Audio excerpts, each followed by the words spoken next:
Thank you. That was wonderful. Felt like getting up and dancing a little Irish jig.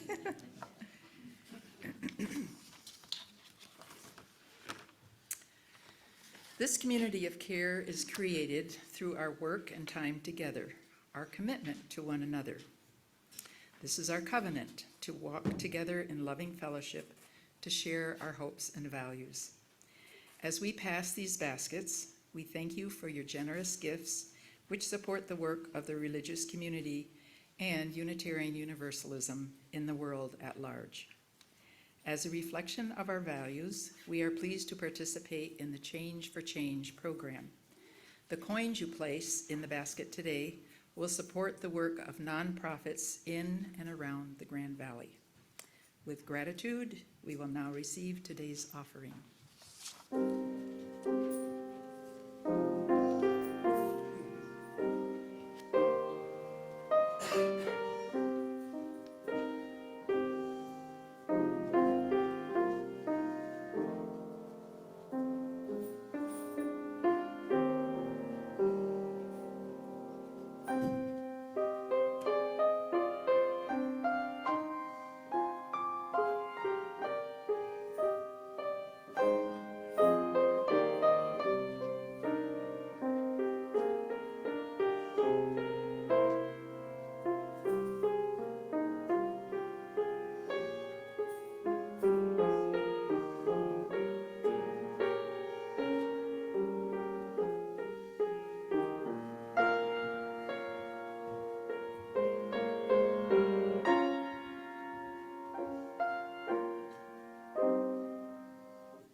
This congregation is a community of ourselves.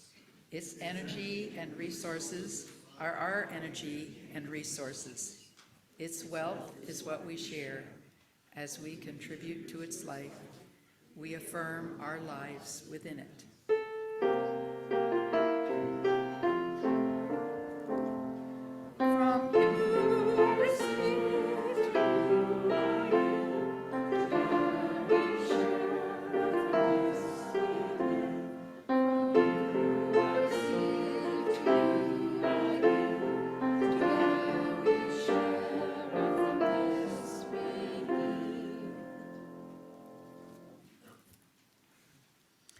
Let's stand as you're willing and able and sing number 108, My Life Flows On in Endless Song.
go.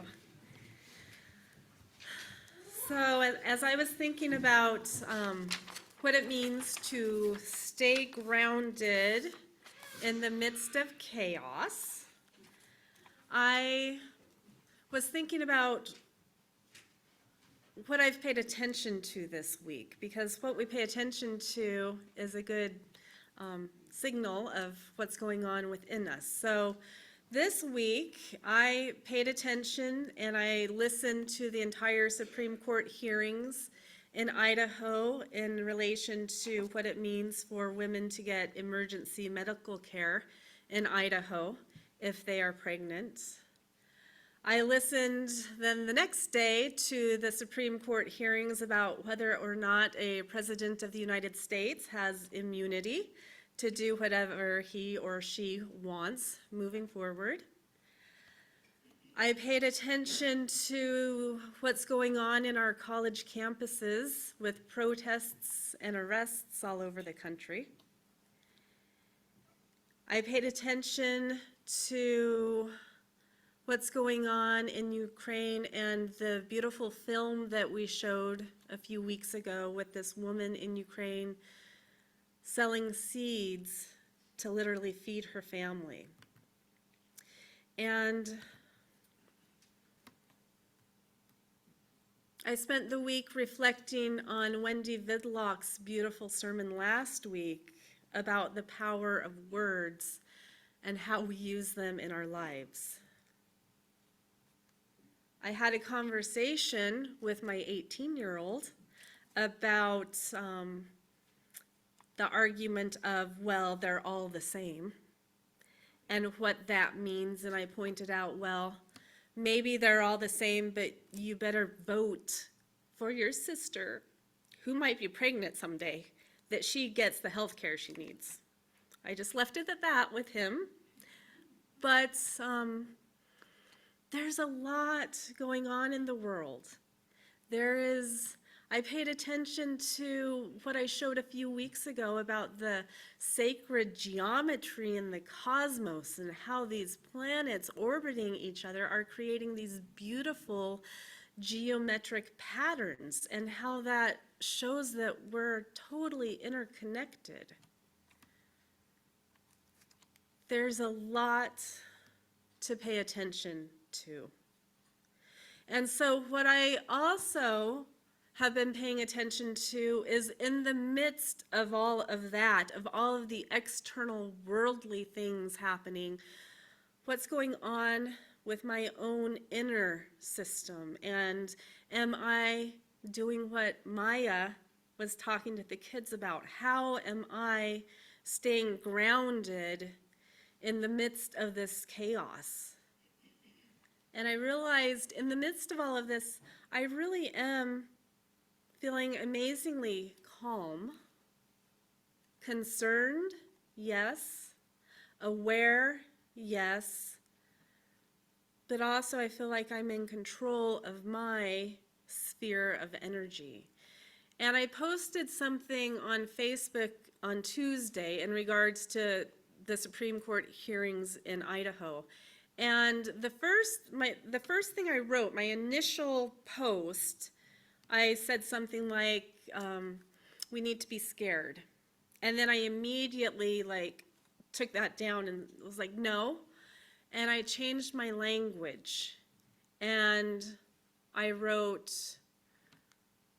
we need to be concerned, aware, and engaged. Because I realized, as Wendy talked about last week, language matters. And when I wrote the word scared, I realized in many ways scared is a very passive, powerless word and point of view. And now is not the time when I want to be passive or powerless. I have agency. I have a voice. The question from being scared to what does being concerned, aware, and engaged look like? those are two very different ways to be in the world. And my invitation for us is to start thinking about that language and about the language we tell ourselves, the language we put out there, and the power, like Wendy said last week, the power of that language. And there is such a difference between being scared and being angry or being aware and engaged.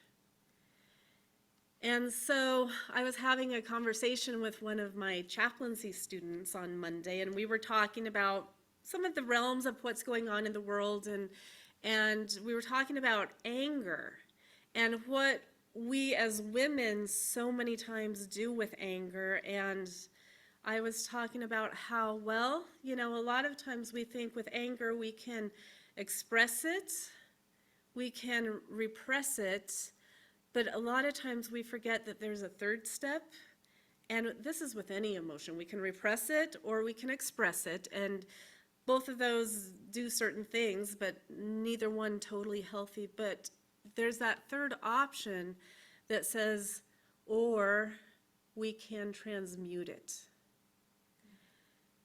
And as she kind of was asking, she's like, well, what would that look like? What does it mean? What would it mean to transmute anger? And the phrase that just popped into my head was, we turn that anger into passionate strength. I really like that. How do we transmute something into passionate strength? We're not saying repress it. We're not saying don't feel it. But when you're angry or you're scared or you have any of those lower vibrational energies moving through you, you're not in your power. You don't have your agency. You're not using your voice. But when you can take those emotions and transmute them into this sort of storehouse and this engine of passionate response, there is a strength with that. And so I said to her, what if you transmute your anger into passionate strength? What would that look like in your life? And she loved that phrase, and she wrote it down, and she emailed me a few hours later that, this is going to make me cry. She wants to open a center for women to share those ideas, to share their stories, to get the physical, emotional, and spiritual care that they need in this valley.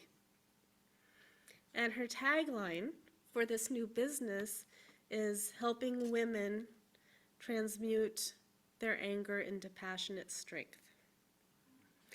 Isn't that exciting? And I'm inviting us, as she comes up with her ideas, to be supportive of that, and maybe we can even play a role in this new center or something that needs to be here.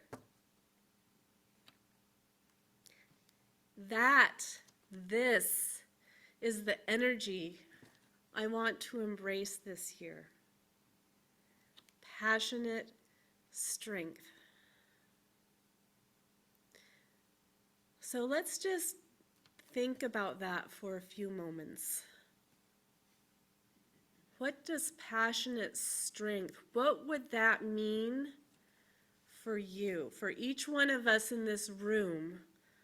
What if you incorporated that into your own life, into your own lived experience, into your own actions moving forward? What might that look like for you? So I guess we start with each one of us asking ourselves, where is our passion? And not every one of us in this room, just looking out at all of you, I know that our passions do not all lie in the same place. Some of us are so passionate about the environment and climate change and what we can do for that. Some of us are passionate in helping our LGBTQ community find their own voice and their own divine being and energy. Some of us are passionate about working with children. Some of us are passionate about music. Some of us are passionate about this democratic process and what that means. But where we're going to make the change and the difference in the world is when we, each one of us individually, tap into that sense of passion. And then we take the next step and figure out where is our strength within that passion. And then how do we bring our passionate strength with somebody else's passionate strength and create change in this world. That is how we transmute the energy of being scared or freaked out or angry about what we see on the news into something that says we can do something different. Maya was teaching an Act of Hope class on Thursday, and in one of the videos she shared that the man who was in charge of this Act of Hope was talking to a woman, and she said, well, my biggest fear or my biggest sadness is that I feel like it doesn't matter, like what I do doesn't matter, what I do can't change the world. And I loved the question that he threw back at her. He said, well, are human beings changing the world right now? And she said, yes, but in a very negative way. But what he was trying to get her to understand is that if we can change the world in a negative way, if it can be going in a direction that we don't like, that is human beings taking it in a direction that we don't like. So what if we as human beings just decided to take it in a direction that we do like? How do we bring that together? That's where our voices come. That's where our agency comes.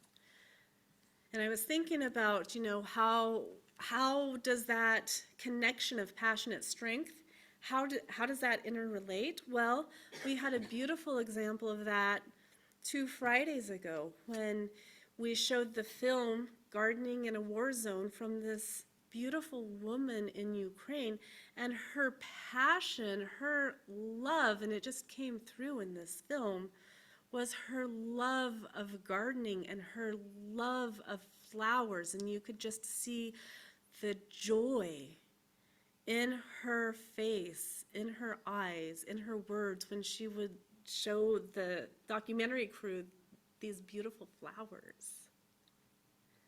That's her passion. And that passionate strength that is literally, she's going into her garden and pulling out the little seeds and putting them in little pouches so that she can sell them to support her family who is now in this war-torn area. She's using her passion to literally stay alive and keep her family alive. But you combine that passionate strength with Maya and Audrey, who say, we're passionate about bringing these independent films to our community in Grand Junction. We want to make a difference by showing these films and connecting with people throughout the world. So their passion of wanting to be a voice through these films with her passion of gardening. What an interesting combination, right? Gardening and films. 2 passions coming together to hopefully make a change. And all of the money that we took in this little community on Friday went back to her family, and we got a very beautiful thank you from her. Passionate strength. It's not all the same. We're not all the same. None of us in this room are the same. We're not going to be passionate about the same things. We're not going to be upset or concerned about the same things in the same way. And that's really, really okay. So it's not about, I feel passionate about this, and I'm so frustrated that other people aren't passionate about it in the same way. No. I feel passionate about this. Okay, good. Good. Then what does that mean? Then take that to the next step. So you feel passionate about it. What does that mean for you? What is something you can do in relation to that? And you bring that into the world. And then somebody else has a passion and it becomes complementary, and for a little while they intersect. And then they may go back out, and then they may intersect, or then your passion may intersect with somebody else's passion. In all of these beautiful interconnected ways. But it starts with us finding our own way. With us finding our own passion, with us finding our own steps for what that means. And if you're thinking to yourself, well, I don't really know what that means. I don't know what I feel passionate about. I don't feel passionate about anything. Well, then let's take a step back. Are you feeling upset or scared or angry or anxious about something right now in your life? That's energy. And so what is it that you're feeling upset or concerned or anxious for? And that very well might be the seed of your passion. And there are a lot of things that we can choose. You know, one of the things that I'm like, really, as most of you know, I wear a few different hats, and one of the hats that I also wear is I help to train and educate professional chaplains.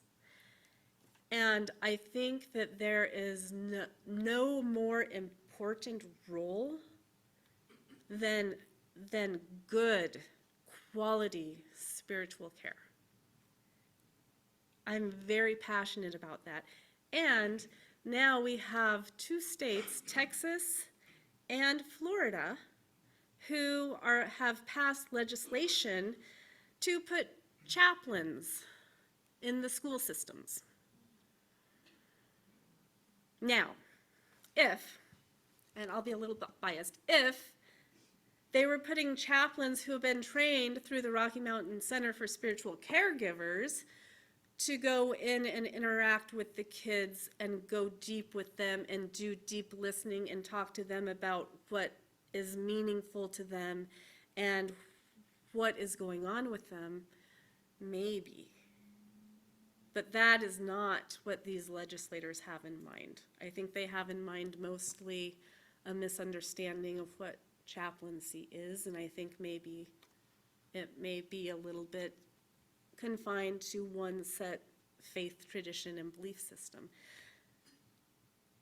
I feel anxiety when I think about that. I feel anxious, I feel angry, I feel actually kind of outraged because they don't know what they don't know, and I get angry and passionate about the harm that can be done when spiritual care is done wrong. So instead of just being angry, there's my passion, like I'm just right now. So what do I do with that? Well, I have a voice. I'm a CPE supervisor. I train chaplains. I know how to write. Maybe it's my time to write something with the national organization I'm part of to talk about what it means to be a board-certified professional chaplain and what that might look like in school systems. So instead of just being frustrated and angry, how do I find passionate strength and move forward in that? So this year is an opportunity, and it can be a really beautiful, joyful opportunity if, instead of that sort of passive, powerless energy of being fearful or scared or just angry, and we change it, we transmute it into something that has action, that has agency, that has strength, but a grounded strength based in spiritual principles, such as the respect for the interconnected web of all existence and the inherent worth and dignity of every human being, and justice, equality, and compassion. What if we find our strength and our action in those words? I was talking a little bit about this in the Aging Graciously group that met on Thursday. And I asked the people that were there, many of them who were in their 70s, 80s, and a few people were in their 90s. And I said, it feels like these headlines are coming back around in a full circle. And so we talked about what is the difference between what was happening in the 60s, what is happening today. One of the differences is that women can stand in pulpits and talk about this. One of the differences is that there were women arguing the Supreme Court issues. So things have changed. And sometimes they feel like they stay the same sometimes, but one of our friends, Hans, he listened to us, talk for about an hour, and then I said, Hans, what do you think? And he just said, well, in my experience, giving up doesn't cause change.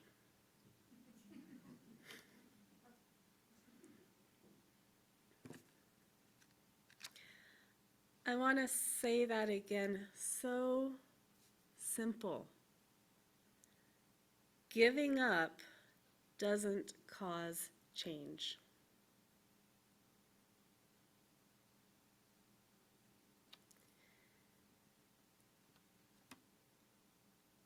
And so what does it mean to be passionate? What does it mean to be grounded? And what does it mean to be active? Before I came this morning, I was watching NBC, and they were interviewing Ruby Bridges, who was the beautiful little girl that went into that school in the midst of all that racial strife. And they were asking her about that. What was that like for her to be walking through all of those crowds of angry people screaming in her face? And she said, what protected me was the innocence of a child. I grew up with Mardi Gras. She said, I thought it was a Mardi Gras parade.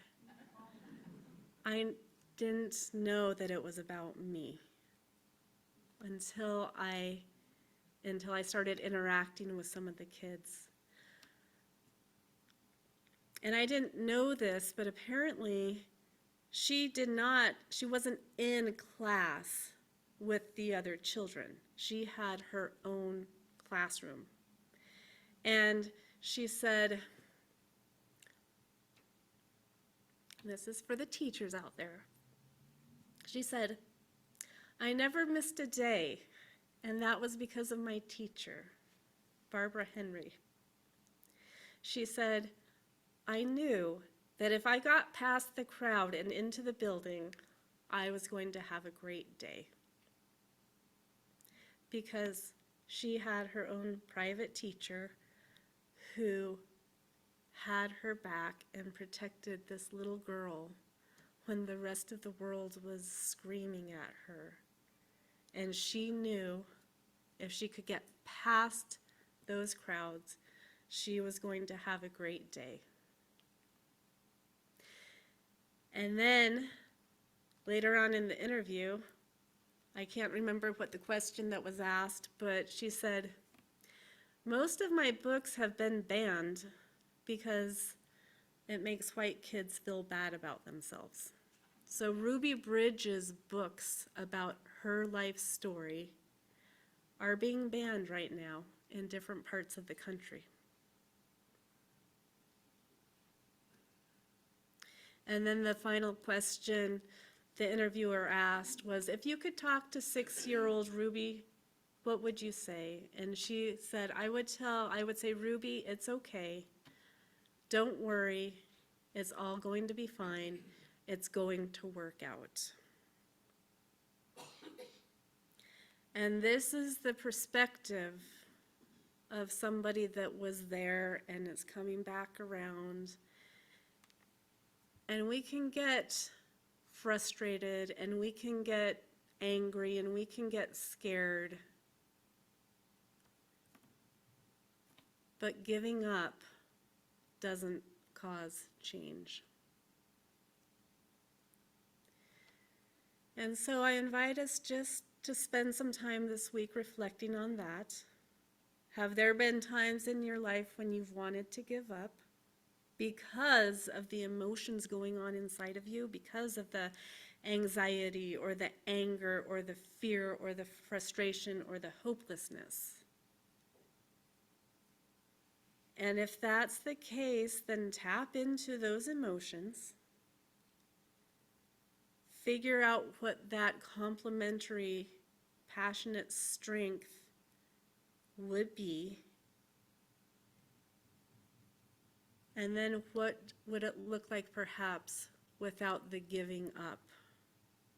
What might it look like to move forward?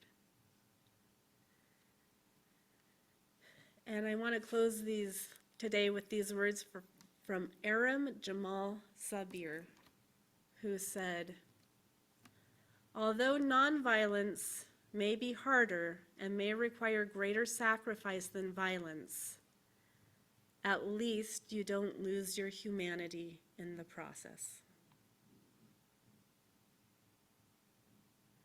So how do we individually and collectively move forward in our humanity with passionate strength?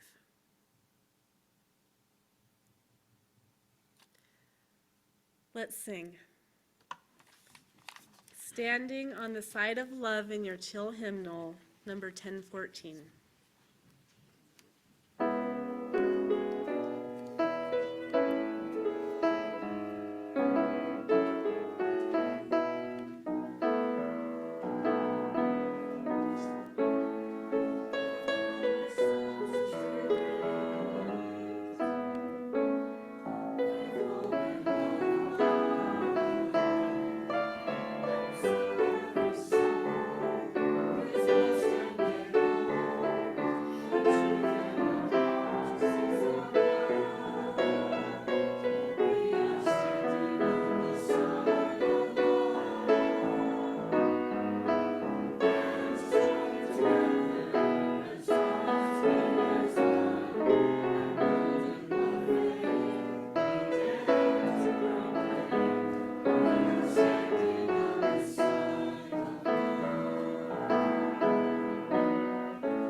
we extinguish this flame, but not the light of truth, the warmth of community, or the fire of commitments. These we carry in our hearts until we are together again.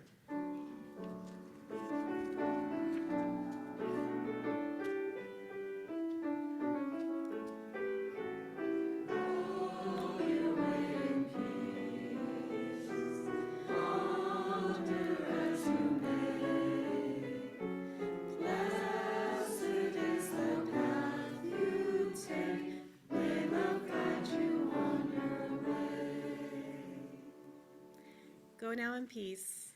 Amen.